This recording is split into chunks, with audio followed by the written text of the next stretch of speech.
1, 2, 3. Okay. This is big for me. I've never done this before. I'm not good at it, but yeah. 1, 2, 3. Say hello.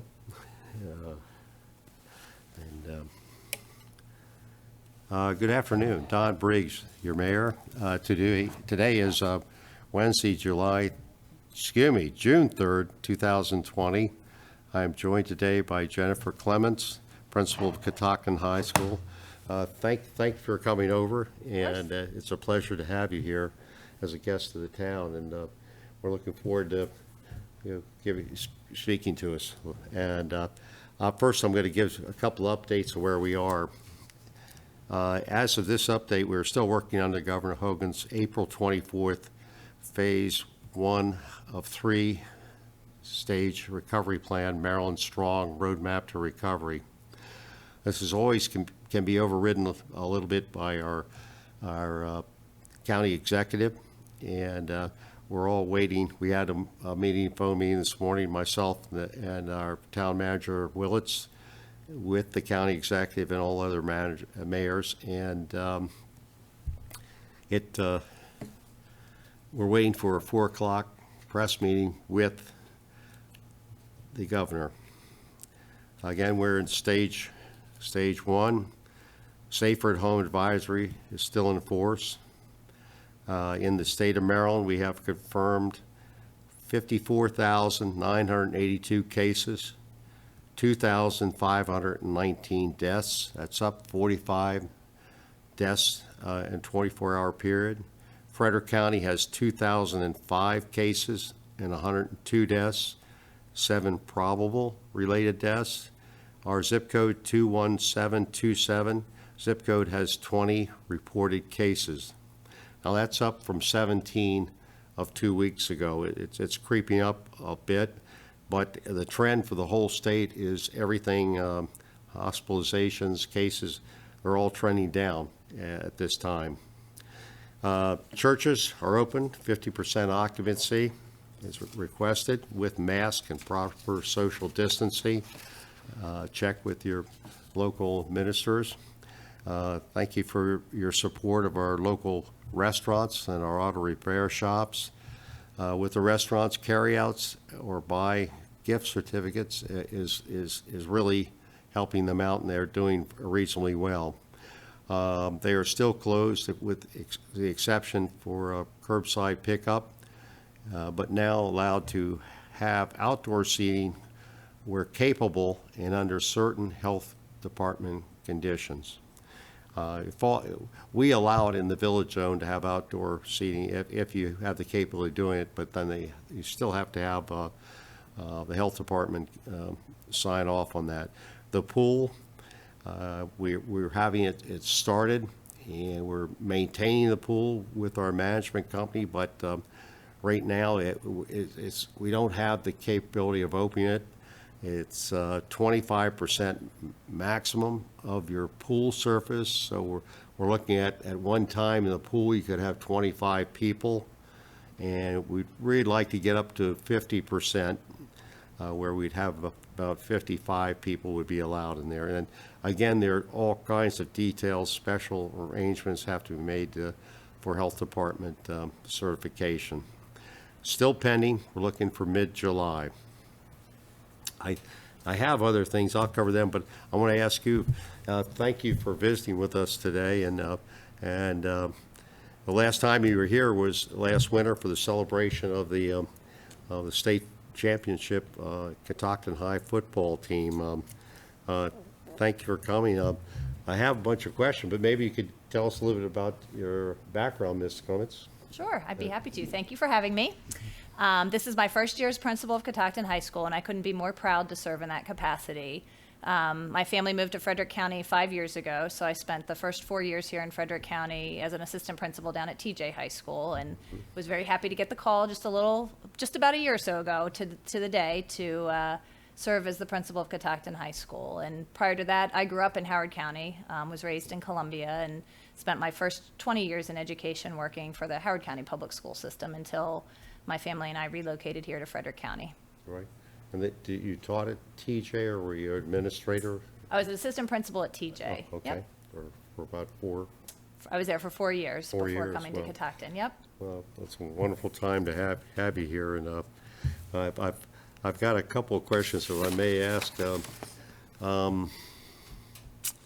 Class of 2020, what do we really do for them? I know it's kind of had to be muffled, but what do we do for them? It's a special class. Absolutely. The year 2020 will be memorable for all of us, and probably most especially for our seniors. So, I think we recognized early on in the school closure that a typical traditional graduation ceremony was probably not going to be likely. We all held out hope as long as we could that we'd be able to see them walking across the stage at Mount St. Mary's. And actually, coincidentally, today would have been our graduation ceremony. So our original scheduled date was June 3rd at 10 a.m. So I had a little sadness this morning when I saw that pop up on my calendar and realized that that was where we would have been spending our time. But we did a lot to celebrate our seniors because they were so deserving of that high level of honor and recognition. So the virtual graduation ceremony that we have spent hours and hours and hours working on is in the final stages of production and will be aired next Wednesday, June 10th at 10 a.m. Wonderful. And so we're really looking forward to sharing that. We feel very proud about that program that we've put together. It's certainly not the same as walking across the stage at the Mount, but I think it's the best honor that we could give to them. And so I'm excited for the seniors and their families and friends to watch that and to be recognized in that way. We also tried to do some special and unique things for the class of 2020 to really try to show them how special they are and how much we wanted to do everything that we possibly could for them. So many folks in town have probably seen the yard signs. We Yes. Partnered with the Town of Emmitsburg and the Town of Thurmont and got beautiful signs with the names of each of our seniors. So it's been fun to drive around the towns and see those signs proudly displayed in yards. And before the students took them home, they were displayed out front of the school building, which I just saw featured on the front page of the Catoctin banner. So it was nice to have that image there. There's also, if you've traveled south on Route 15, you might have noticed the billboard that honors the class of 2020. So we were excited to partner with some community folks to bring that up for them. Have to thank Mixed Plumbing and Heating, who donated that space. It's normally their billboard, and Eastern Outdoors, who worked with us to bring that to fruition and made a beautiful sign. So Perfect. that was a fun tribute to them. And there's been lots of, those were all things that were kind of official school activities. I know the community has really pulled together, as this community always does, in support of our school and our students. So there was a parade that went through Thurmont and Emmitsburg last weekend that was organized by some parents and community members, but was, I think, a really fun opportunity for the kids to celebrate their senior year. And I know there's some other things in the works as well. So it's been nice and refreshing to see all the people who have reached out to really support our class of 2020. Wow. How many are in the class?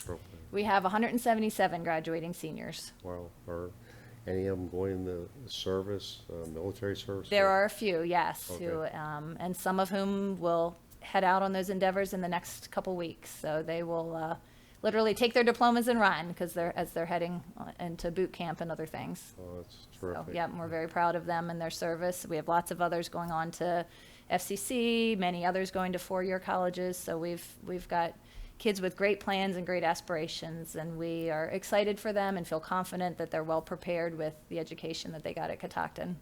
I can't think of a finer environment than the northern Frederick County to grow up in and to be schooled in. Absolutely.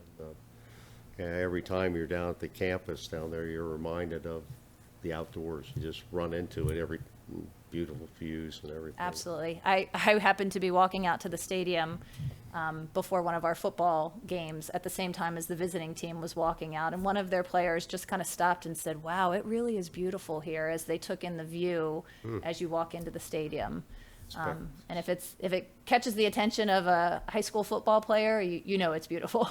A game day, too. Absolutely, yes. Good. Question about distance learning. How has that worked out with the students? I mean, it was all just thrust upon everybody, but the Yep. adjustments period or anything? It's, there's been some great successes with distance learning, and been some significant challenges, and I don't think that is any surprise to anybody.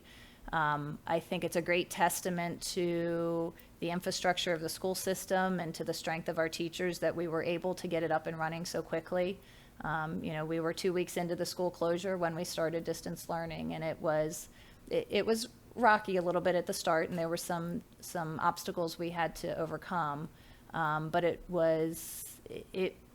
we were able to get it up and running as quickly and as effectively as we did because we've got teachers who are just willing to do whatever they need to do and to learn new things in support of their students. And we've got a lot of resources in the school system that are there to support the teachers in those endeavors. So we did have some issues. Not every student has internet access at their home.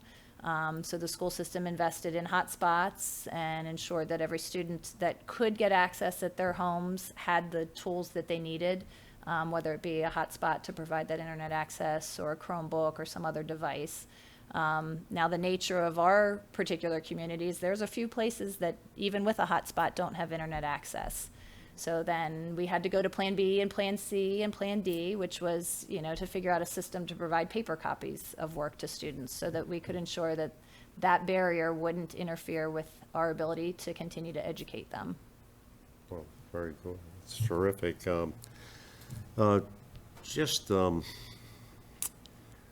broader view of last year, just maybe you could just highlight what it was a spectacular year. Absolutely. The 2019-2020 school year will be memorable for lots of reasons. And I think right now it's easy to focus on just the time between March 13th and the current and the present, because that has just kind of superseded everything else. But I was reflecting recently on the school year prior to March 13th and what a wonderful year it was and how much we really should be celebrating our successes and the amazing things that were happening when we were all still physically together. And you mentioned earlier our championship football team, and that was just a huge highlight of the fall. And it was, obviously it's fun to cheer on a winning team, but I think what brought great pride to the school was not just the score, but the way in which they won and the good sportsmanship that was demonstrated, and the school spirit that was reflected through that whole process. So I think it was an opportunity for us to come together as a school and really as a greater community in support of something that was really positive, and it all ended well too. When you bring home a championship trophy, that just is the icing on top of the cake. But it's a team that is coached by adults who really build character as well as athletes, and it was a football team made up of players who demonstrated good sportsmanship and grit and hard work ethic. So it was really a pleasure to kind of see all that play out. We also have an amazing FFA program at Catoctin High School, and they have done great things and went on to national competitions and won lots of awards there, and really continued to maintain the strong reputation of the FFA program from Catoctin High School. We have a growing performing arts group that was really excited to put on the Spring Musical State Fair, and they actually partnered with our FFA, and we're going to bring a carnival element to that. So we are holding on to all those costumes and all those things and hope to have an opportunity to do that show in the fall, since we had so many students and teachers who had worked so hard to prepare for that. So lots of good things that happened all year. And so it's easy to just think about what is going on currently, but I think it's important to kind of reflect on the year as a whole and all the successes and great things that we had going on. Right. Somebody told me the other day that carbon in the air is, because no planes and less traffic, is down 17%. I know you have a very advanced department on the environment or green features. Is that going well at the school? What your sustainability and Yeah, I think we have efforts in lots of different places. We had a new club that started this year that was really looking at trying to increase the amount of recycling that was happening.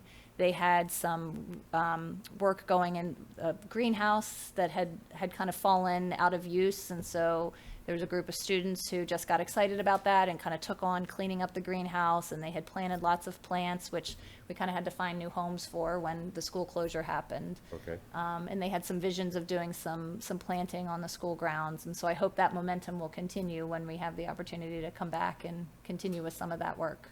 That's terrific. I've got some questions from students, but I think in the future, I better look them up and take a look at it, excuse me, but they're, here they are right now. I'm just going to ask, we don't know anything about the fall right now at all, do you? Now, I'm getting pretty good at being asked questions to which I don't know the answer. I think a lot of us, you can probably relate to that. And unfortunately, I think it's too early for all of us to predict exactly what the fall is going to look like. So I think there's still lots of question marks about what will school look like, what would extracurriculars look like.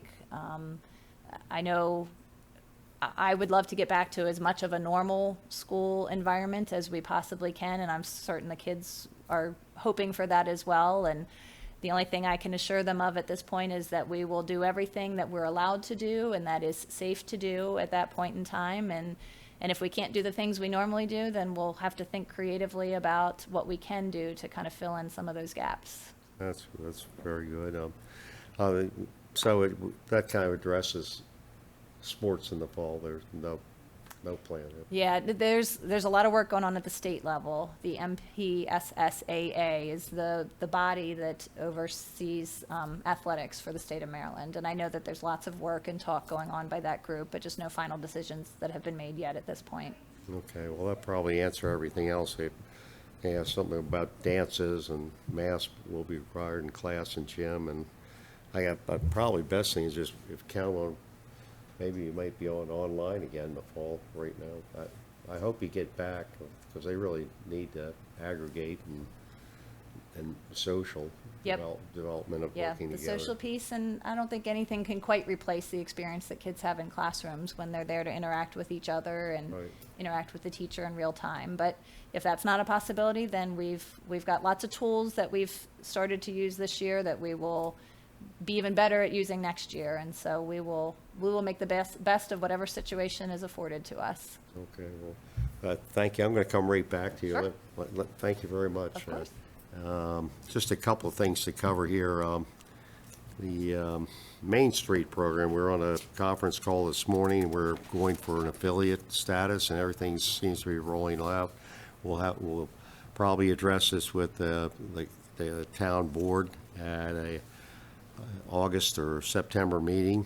Like Heritage Day, Community Day, everything's been canceled except at about 6 o'clock at night till 9 o'clock. There'll be music at the bandstand, and that's a prelude to the fireworks. Fireworks are on, but that's the last Saturday in June. Again, sorry that a lot of work went into it. And, this was Jennifer Joy's last time at helping us out. They're downsizing and probably moving back to Frederick, but I don't know what their plans are. But thanks to her, the other volunteers and Lions Club and Cliff Sweeney, our commissioner, all the hard work they put into that.